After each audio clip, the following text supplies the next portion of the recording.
Presenting here, respected GTO sir and my fellow groupmates. Assalamu alaikum and very good morning to you all.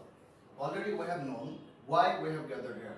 This is our extempore speech session, and actually I am given two topics. One is sunset and another is my mother. Now I have selected only one topic, and my topic name is my mother. Now I am going through my selected topic. Our parents is the source of our coming in this world, and I love the person whom most is my mother. My mother's name is Shirin Rahman, and she is 48 years old. She is a very good person in a housewife, and my mother take care of our whole family. Actually, she take care of my grandfather and grandmother, and my grandfather and grandmother did not anything without my mother. Even if she go out from somewhere, they call her and said to come here. And my mother also take care of my father and myself, because my father also don't think anything about without my mother, and my mother always support him and share his burden. That's why my father think her as the great support of his life. My mother always think about myself, and she always wants some good result from me, and she always very happy when I cut off some good thing to her. That's why my mother always think about myself, and she always make me happy. But my mother is the first teacher of my life, and actually when I got admitted into BN school and college, the credit goes to my mother, because she make me thought and make me learn how to write and how to read and how to speak. So I think my mother is my first teacher. Still, till class 3, I didn't have any teacher, home teacher, and my mother always took after my life. My mother has many positive qualities. Actually, I think every mother in this world had positive qualities. There is no mother who has any negative qualities. Some of my mother's qualities is she is very gentle, polite, pious, and she has the limitless patience. She is the paradigm of limitless patience. I have never seen such guy like her. So I think she is the top of the patience. And sometimes I have seen that when I have felt that when I feel some burden, I just go to my mother and on her lap and lay on her hands, lay on her legs, and sometimes when she place her naked hands with my hair, and I feel that some blessings is coming from heaven. The feeling is very much unpredictable, and I cannot actually tell what was the feeling actually. And I think when I feel this pleasure, I think that my all burden goes away and faded away. And my mother actually thought about all of my life, and she takes care about my life. But sometimes it seems to me that she is not only my mother, she's also my friends. And some of my friends said that your mother is not your mother, she is made of soil. And I think she's also my shelter also. And whole life I love her, and I cannot bear if she is no more. And that's why I love my mother, and I think she will be longer in life. That's it from me. Thank you, GTO sir. Thank you, my fellow members. Thank you, GTO sir, and my dear good fellow members. It's time for our extempore speech session, and today I have got two topics. One is traffic jam in Bangladesh, and another one is books versus internet. And I choose books versus internet. So many people believe that internet has more benefits than books. But books is slow process, because it allows their users or readers to internalize and to gain the knowledge from the book, the correct knowledge from the book. That's why books is a slow process. But books makes our brain sharp, and it's enable our mind, it's broaden our thinking capacity. Whenever we search something on internet, it shows thousands of results. So it's very difficult to choose a specific one from them. But on the other hand, books is a storehouse of single topic information. So and it's complete and specific. That's why I think books is better. And even we can more discuss that if we saw on the internet has some harmful effects on our bodies. Like as for browsing internet, we want devices and networks, and the devices like smartphones and computers, which have harmful effects on our eyes. I'm not saying that reading a book for a long time does not affect our eyes, but whatever it affects less than the internet. One of the most literacy theorists, Neutral Fries, says that the most technologically efficient machine that man has ever built is a book. So, for my perception, I think books is better than internet because books are relaxing, books are broadens our mind, books bring positivity and life change principles that with that we can see the world in a different way altogether. And just imagine for a situation like you have to find some important information and it's urgent and there is no network available. What you will do then? There is nothing we can do at that time. But books have a great advantage over this point. And one thing we also realize that books can broaden our mind and it helps us to grow mentally. It prepares us mentally to face some difficulties. Whether internet does not help us in this situation. So after examining all these conditions and terms, from my perception, I think books is better than internet. Thank you. Welcome everyone. Thank you, JT sir, for giving me this floor. Today, in Extempore speech, my topic is artificial satellites.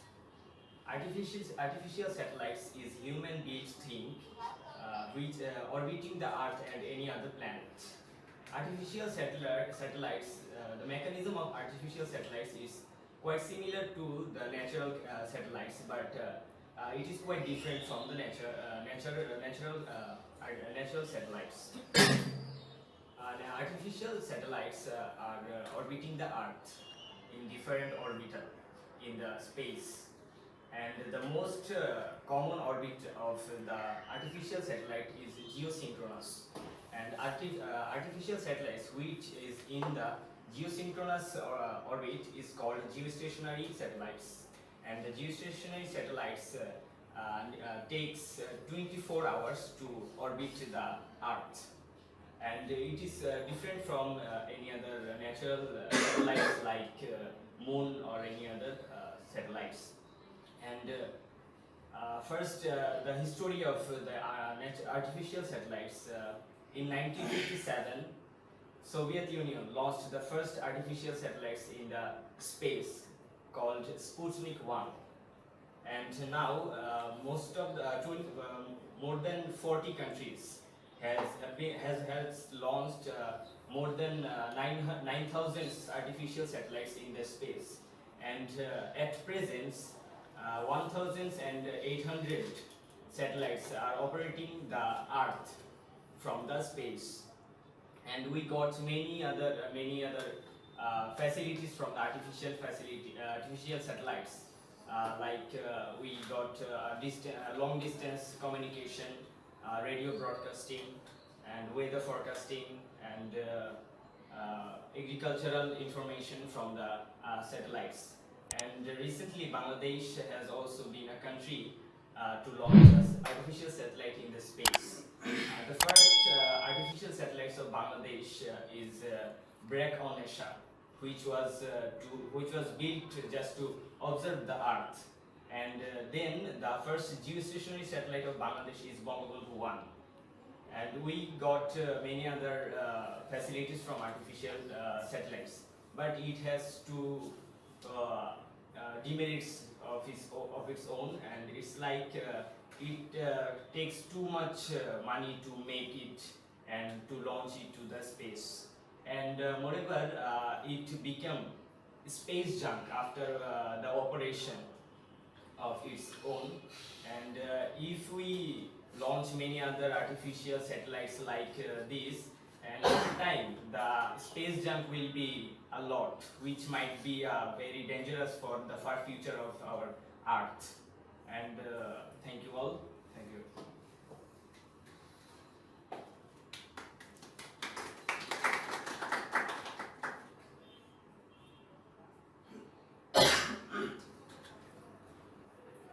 Thank you, respected GTO sir and my fellow groupmates. This is our extempore speech session, and I have got two topics. First one is Digital Bangladesh, and second one is money. Now I am going to deliver my speech about Digital Bangladesh.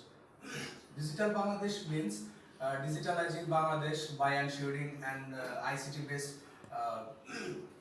society where information, all the information will be available online. Here all the possible tasks of government or semi-government will be performed using digital technology. The motto of Digital Bangladesh is to establish technology-based digital governance, e-production, e-agriculture, e-education, etc. The benefits of Digital Bangladesh are many. If we can establish Digital Bangladesh, corruption will be reduced radically, and we all know about the corruption. Corruption is the main obstacle of a country, and if we establish a Digital Bangladesh, first of all, interrupted power supply has to be ensured, and we have to improve computer network skill and many other suitable access, and we have to improve computer skill in primary and secondary schools so that they can get the easy access to the computer.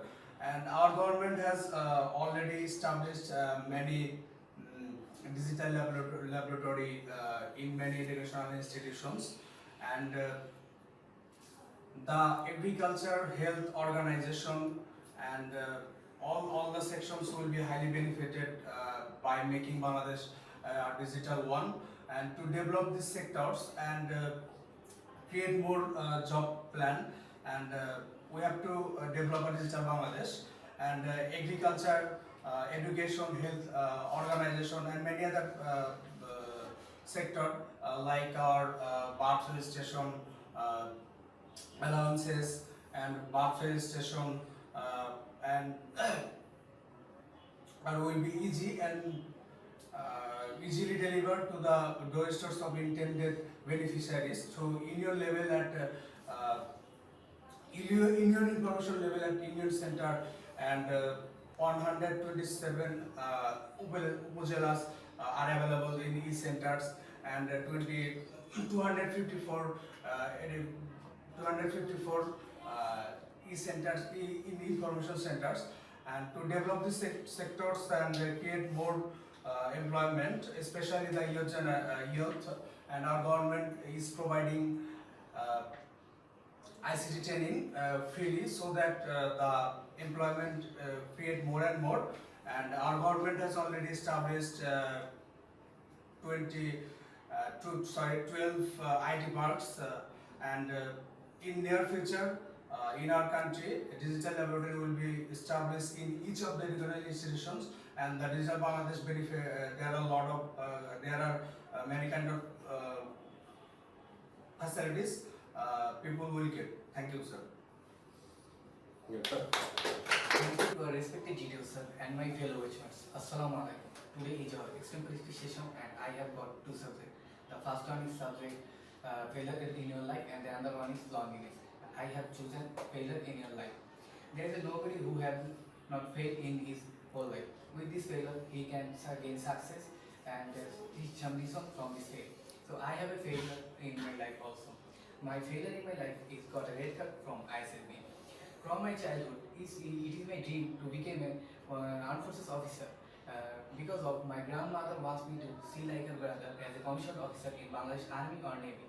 So I prepare myself from those time to become an officer and gaining knowledge about how to become an officer in my life. After completing my SSC examination, when I was admitted in Adunji Cantonment College, I have a great opportunity to become a commissioned officer because my principal was arranged a special board for us. When I was participating in the preliminary examination, and I selected on the exam, and when I told my mother that I am selected for ISSB, my whole family was very happy to heard about it. And after that, I admitted in a coaching center named Glorious Professional Academy, and working hard with some teachers who help us me very much for get a green card. And when the final day was came, I faced the ISSB, and I selected for stay in the 4 days, and I participated almost all the examination and express my best,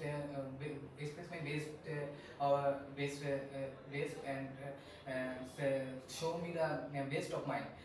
But when the result was published, I got a red card, and I was totally depressed on this time because of I never thought that I got a red card from ISSB. After that, when I was outside from ISSB, I'm crying on my mother's side, and my mother said that there is no need to again face the ISSB, but I never lose hope because of from this I determined this anyhow at any cost. I got a green card from ISSB, and I am again prepare myself and working hard and show me the best of mine in the ISSB, and I thought this time I could make it. There is a many example in our life that everyone's have a failures, and after that he gaining success in life. Without failure, I think that no one can gain his own success because of with this failure he can understood the understood the main reason of the success, and he can learn something with his failure and find something new. Thank you, gentlemen, for hearing my speech for few minutes. Assalamualaikum everyone. Today we all are here for an example speech session conducted by our respected GTO sir, and I'm gonna deliver a short brief speech on Bangabandhu satellite work. At first, I wanna clear thing that what is a satellite actually. Satellite is an object that rounds around a bigger object in space. So you may ask me now a question that Earth is moving around the sun. So is that a satellite? Actually, answer is yes. It is a satellite, but it is a natural satellite. Satellites are actually two types: natural and artificial or man-made satellite. Now the question is why satellites are used. Satellites are actually used for many purposes like Earth observation, communication, broadcasting, video conferencing, and so on. Now, Bangabandhu satellite is the first ever Bangladeshi geostationary communication and broadcasting satellite that was manufactured by Thales Alenia Space of France, and it was launched on 11th May last year from Cape Kennedy Space of Florida, and with the help of Helpline 9 rocket. To operate this whole project, Bangladesh government assigned SpaceX as the contractor of the whole project, and the cost was approximately 27.65 billion taka, which is a huge amount actually. And to operate the project, Bangladesh government formed BCSCL, which is Bangladesh Communications Satellite Company Limited. And there are two ground stations. One is in Gazipur and another one is in Rangamati, and both of them are named after Sajid Wazir Joy, son of our Prime Minister. And now let's come to the advantages of this satellite. Actually, having our own satellite is really a big advantage. Actually, every year we spend around 14 million US dollar for hiring a foreign satellite. So which is a really a big amount which is gonna be saved for having our own satellite now. And more besides that, Bangabandhu satellite has 40 transponders, and 20 transponders is quite enough for fulfilling our country's demand. So from the rest of the 20 transponder, we can easily earn 15 million US dollar every year. Moreover, it will give a massive boost in our communication, telecom, broadcasting, internet, telemedicine, video conferencing, in all these sectors. So we can easily say it's a really great and brave decision taken by our government. So a thumbs up from my side for his outstanding innovation to bring our country one step ahead. Thank you all. Thank you, respected GTO sir and my fellow groupmates. Assalamu alaikum to all. Today in this extempore speech session, I have been given two topics, and between them I have choose freedom fighters for my speech. Well, freedom is something precious to all of us, and it means something natural, and it considered as a birthright. And freedom fighters means a man who works for the freedom, who fights for the freedom. Generally, a group of people, when denied of freedom by a country ruler or the outsider, and some people against rebel, some do rebel against them, and then call it the freedom fighters. The freedom fighters is a very good man and something very courageous quality in him. He sacrificed a lot in his life, and sometimes he sacrificed with his life by giving life. You know, there is a loss of quality, but the most quality is that the sacrificing mind, the passion about his country. Because without his passion, he cannot go for his country's fight. The freedom is something very delightful. If we see a bird in flying the sky, we can usually feel the exact meaning of freedom. Bangladesh has a lot of freedom fighters in our history. The history says that, like, we got 7 Bir Sheshto, 69 Bir Uttom. So totally 676 freedom fighters we got. They were gazetted by our honorable government. So if we talk about the history, they sacrificed a lot. Yes, I am not denying that the sacrifice of the freedom fighters, but let's talk about their family. Their family plays a very different role in their life, because they are mentally support him, encouraged him. So that's a very good quality for his family members. Freedom has a price, it always has been, and we are willing to pay this. And if we are the only ones, so be it. And right now there are lots of freedom fighters are alive. Because of them, we are doing whatever we want to do. So that's the thing, that we should respect him, and we who are not alive today, we should pray for them, for their beautiful soul. You know, freedom fighters is not care about their blood, because once Netaji Subhash Chandra said that if you give me blood, then I will give you the freedom. So we can know the exact meaning of freedom, and these freedom fighters don't hesitate to sacrifice. So that's why we should follow them. And for the women, they can also follow the women who participate in freedom. Like in our history, the Setara Begum, Taramon Bibi, who are the literally inspiration for the women. So today's women can also follow them and live their life as their freedom women, so that the country can shine. So that's it. Thank you.